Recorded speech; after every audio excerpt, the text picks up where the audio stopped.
ગોવિંદભાઈ કઈ વેરાયટી છે?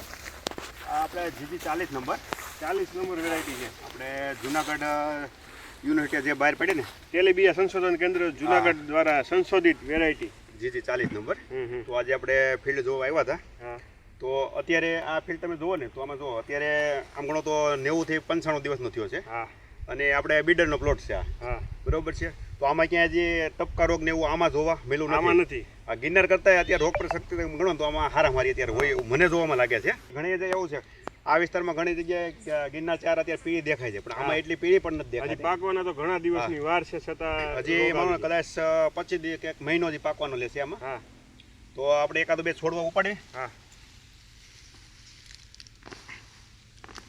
ખેડૂત મિત્રોને ખાસ જણાવી દઉં કે આમાં તેલની ટકાવારી 51% અને તેલમાં ઓલિક એસિડનું પ્રમાણ 80.72%, એટલે કે 80%ની આજુબાજુ હોય છે. જે ગિરનાર 4 અને 5ની જે ખાસિયત છે એની કરતાં પણ વધારે આમાં ઓલિક એસિડ જોવા મળે છે. અને ઓલિક એસિડનું કામ એ છે કે આપણા હાર્ટના ડિઝીઝ છે એના માટે બેનિફિશિયરી છે, એટલા માટે ખાવા માટે આનું ઓઇલ છે એ ખૂબ સારું છે.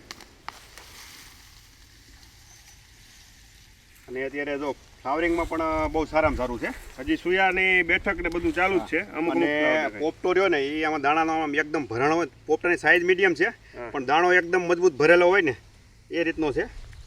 તો આજે અમે બંને જણા એક અમારો બીડરનો પ્લોટ હતો કે તો જોઈ આવીએ આપણે કેવું અત્યારે પરિસ્થિતિ છે.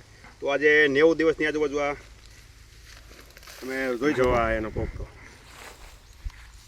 કે એનો ઓરિજિનલ પોપટો કેવો હોય એ પણ બતાવીએ ખેડૂત મિત્ર બતાવો. અને ફાલ પણ ખ્યાલ આવે.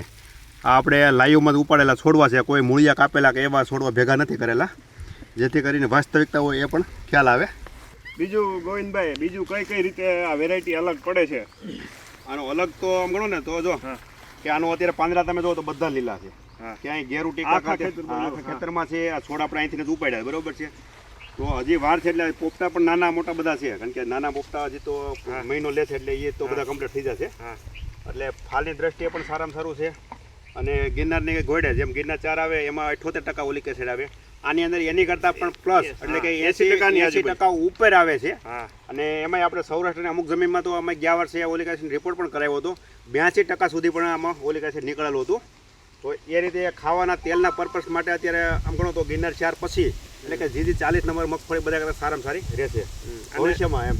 અને જુનાગઢ કૃષિ યુનિવર્સિટીના વૈજ્ઞાનિકો દ્વારા મહા મહેનતે વેરાયટી બહાર પાડેલી છે.